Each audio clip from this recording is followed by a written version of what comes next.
इस वर्चुअल समारोह में उपस्थित सभी मेरे प्यारे भाई और बहनों, रानी लक्ष्मीबाई केंद्रीय कृषि विश्वविद्यालय के नए शैक्षणिक और प्रशासनिक भवन के लिए मैं आप सभी को बहुत बहुत बधाई देता हूं, बहुत शुभकामनाएं देता हूं। यहां से पढ़कर बहुत कुछ सीख करके निकलने वाली युवा साथी देश के कृषि क्षेत्र को सशक्त करने का काम करेंगे। छात्र छात्राओं की तैयारियां, उनका उत्साह और अभी जो संवाद हो रहा था और जो मेरी आप लोगों से बात करने का मुझे मौका मिला, मैं वो उत्साह, उमंग, विश्वास मैं अनुभव कर रहा था। ये दिखाई दिया। मुझे विश्वास है कि इस नए भवन के बनने से अनेक नई सुविधाएं मिलेगी। इन सुविधाओं से स्टूडेंट को और ज्यादा काम करने की प्रेरणा मिलेगी, और ज्यादा प्रोत्साहन मिलेगा। साथियों, कभी रानी लक्ष्मीबाई ने बुंदेलखंड की धरती पर गर्जना की थी, मैं मेरी झांसी नहीं दूंगी। हम सबको ये वाक्य बराबर याद है, मैं मेरी झांसी नहीं दूंगी। आज एक नई गर्जना की आवश्यकता है और इसी झांसी से, इसी बुंदेलखंड की धरती से आवश्यकता है। मेरी झांसी, मेरा बुंदेलखंड आत्मनिर्भर भारत अभियान को सफल बनाने के लिए पूरी ताकत लगा देगा, एक नया अध्याय लिखेगा। इसमें बहुत बड़ी भूमिका कृषि की है, एग्रीकल्चर की है। जब हम कृषि में आत्मनिर्भरता की बात करते हैं तो ये सिर्फ खाद्यान्न तक ही सीमित नहीं है, बल्कि ये गांव की पूरी अर्थव्यवस्था की आत्मनिर्भरता की बात है। ये देश के अलग अलग हिस्सों में खेती से पैदा होने वाले उत्पादों में वैल्यू एडिशन करके देश और दुनिया के बाजारों में पहुंचाने का मिशन है। कृषि में आत्मनिर्भरता का लक्ष्य किसानों को एक उत्पादक के साथ ही उद्यमी बनाने का भी है। जब किसान और खेती उद्योग की भांति आगे बढ़ेगी तो बड़े स्तर पर गांव में और गांव के पास ही रोजगार और स्वरोजगार के अवसर तैयार होने वाले हैं। साथियों, इस समय और जब हम इस संकल्प के साथ ही हाल में कृषि से जुड़े ऐतिहासिक रिफॉर्म्स ये सरकार लगातार कर रही है। कई रिफॉर्म्स किए गए हैं। भारत में किसान को बंदिशों में जकड़ने वाली कानूनी व्यवस्थाएं, मंडी कानून जैसा और आवश्यक वस्तु कानून, इन सब में बहुत बड़ा सुधार किया गया है। इससे किसान अब बाकी उद्योगों की तरह पूरे देश में मंडियों से बाहर भी जहां उसको ज्यादा दाम मिलते हैं वहां अपनी उपज बेच सकेगा। इतना ही नहीं, गांव के पास उद्योगों के क्लस्टर बनाने की व्यापक योजना बनाई गई है। इन उद्योगों को बेहतर इंफ्रास्ट्रक्चर की सुविधा मिले, इसके लिए 1,00,000 करोड़ रुपए का विशेष फंड बनाया गया है। इस फंड के माध्यम से हमारे कृषि उत्पादक संघ हमारे एफपीओज अब भंडारण से जुड़ा आधुनिक इंफ्रास्ट्रक्चर भी तैयार कर पाएंगे और प्रोसेसिंग से जुड़े उद्योग भी लगा पाएंगे। इससे कृषि क्षेत्र में पढ़ाई करने वाले युवाओं और उनके सभी साथी इन सबको नए अवसर मिलेंगे, नए स्टार्टअप्स के लिए रास्ते बनेंगे।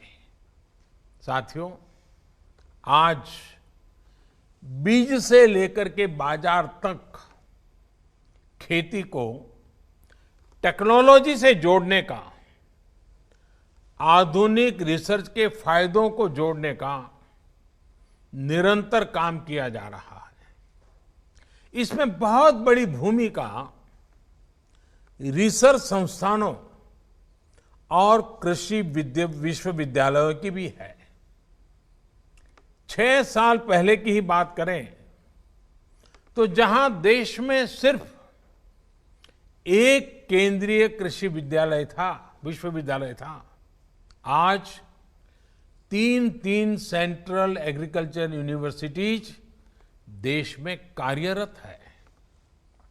इसके अलावा 3 और राष्ट्रीय संस्थान IARI झारखंड, IARI असम और बिहार के मोतिहारी में Mahatma Gandhi institute for integrated farming, इनकी भी स्थापना की जा रही है। ये रिसर्च संस्थान छात्र छात्राओं को नए मौके तो देंगे ही, स्थानीय किसानों तक टेक्नोलॉजी के लाभ पहुंचाने में भी, उनकी क्षमता बढ़ाने भी मदद करेंगे। अभी देश में सोलर पंप, सोलर ट्री, स्थानीय जरूरतों के मुताबिक तैयार किए गए बीज, माइक्रो इरिगेशन, ड्रिप इरिगेशन, अनेक क्षेत्रों में एक साथ काम हो रहा है। इन प्रयासों को ज्यादा से ज्यादा किसानों तक पहुंचाने के लिए, खासतौर पर बुंदेलखंड के किसानों को इससे जोड़ने के लिए आप सभी की बहुत बड़ी भूमिका है। आधुनिक टेक्नोलॉजी का उपयोग कृषि और इससे जुड़ी चुनौतियों से निपटने में कैसे काम आ रहा है, हाल में इसका एक और उदाहरण देखने को मिला है। आपको याद होगा, यहां बुंदेलखंड में मई के महीने में टिड्डी दल का बहुत बड़ा हमला हुआ था। और पहले तो ये टिड्डी दल यानी अपने आप में खबर आती है जब टिड्डी दल आने वाला है तो रात रात किसान सो नहीं पाता है, सारी मेहनत मिनटों में तबाह कर देता है। कितने ही किसानों की फसल, सब्जियां बर्बाद होना बिल्कुल निर्धारित हो जाता है। मुझे बताया गया है कि बुंदेलखंड में करीब करीब 30 साल बाद टिड्डियों ने हमला किया, वरना पहले इस क्षेत्र में टिड्डियां नहीं आती थी। साथियों, सिर्फ उत्तर प्रदेश ही नहीं, देश के 10 से ज्यादा राज्य टिड्डी दल या लोकस्ट के हमले से प्रभावित हुए थे। जितनी तेजी से ये फैल रहा था, उस पर सामान्य तौर तरीकों, पारंपरिक माध्यमों से नियंत्रण पाना बहुत मुश्किल था। और जिस प्रकार से भारत ने ये टिड्डी दल से मुक्ति पाई है, इतने बड़े हमले को बहुत वैज्ञानिक तरीके से जिस प्रकार से संभाला है, अगर कोरोना जैसी और चीजें न होती तो शायद हिंदुस्तान के मीडिया में हफ्ते भर इसकी बहुत सकारात्मक चर्चा हुई होती। इतना बड़ा काम हुआ है।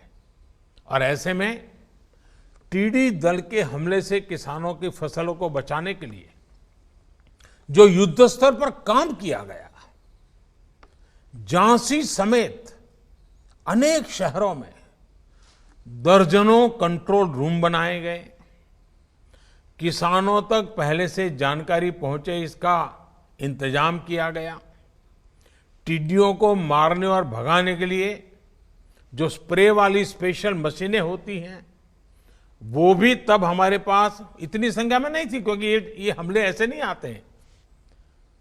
सरकार ने तुरंत ऐसी दर्जनों आधुनिक मशीनों को खरीदकर झीलों तक पहुंचाया।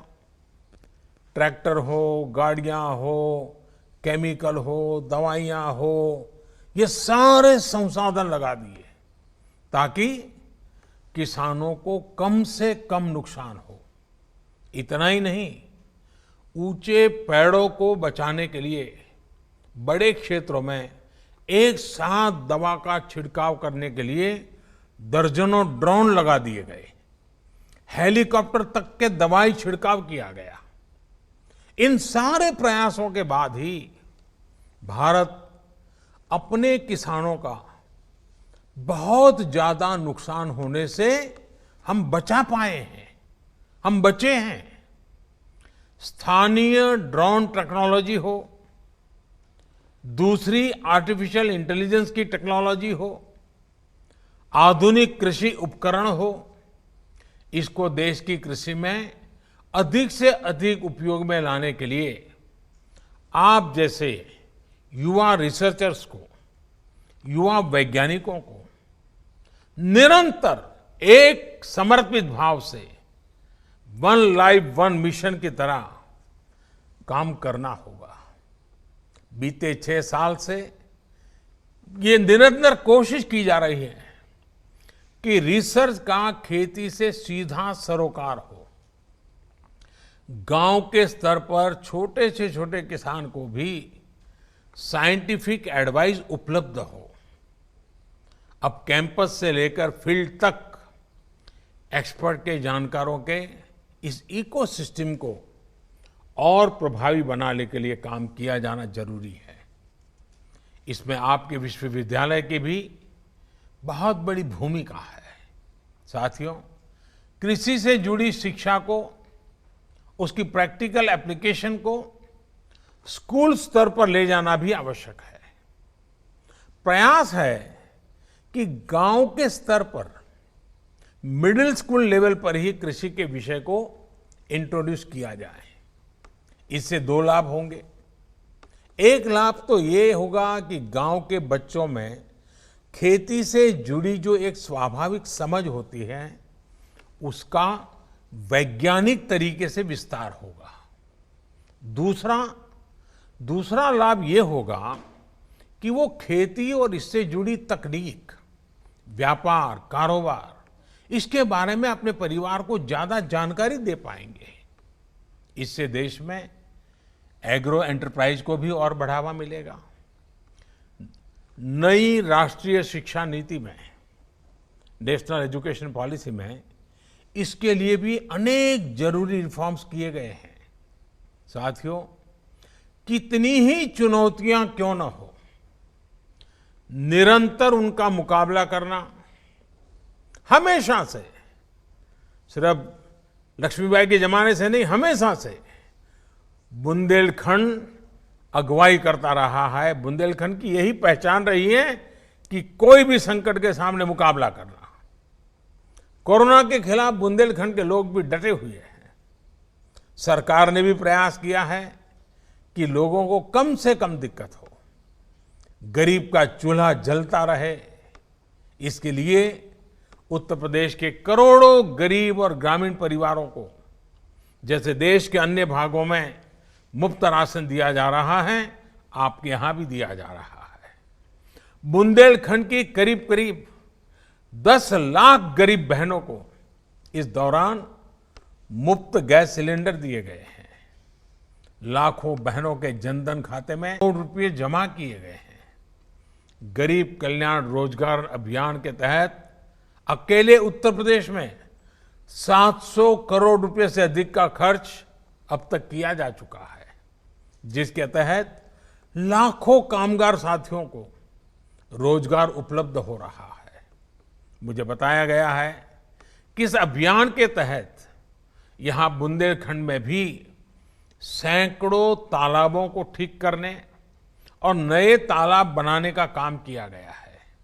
साथियों, चुनाव से पहले जब मैं झांसी आया था, तब मैंने बुंदेलखंड की बहनों से कहा था कि बीते 5 वर्ष शौचालय के लिए थे और आने वाले 5 वर्ष पानी के लिए होंगे। बहनों के आशीर्वाद से हर घर जल पहुंचाने का अभियान तेजी से आगे बढ़ रहा है। यूपी और एमपी में ये बुंदेलखंड फैला हुआ है। ये बुंदेलखंड के सभी जिलों में पानी के स्रोतों का निर्माण करने और पाइपलाइन बिछाने का काम निरंतर जारी है।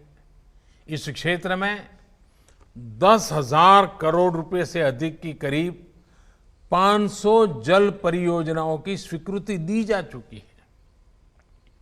पिछले 2 महीने में इनमें से करीब करीब 3,000 करोड़ रुपए की परियोजनाओं पर काम शुरू भी हो चुका है।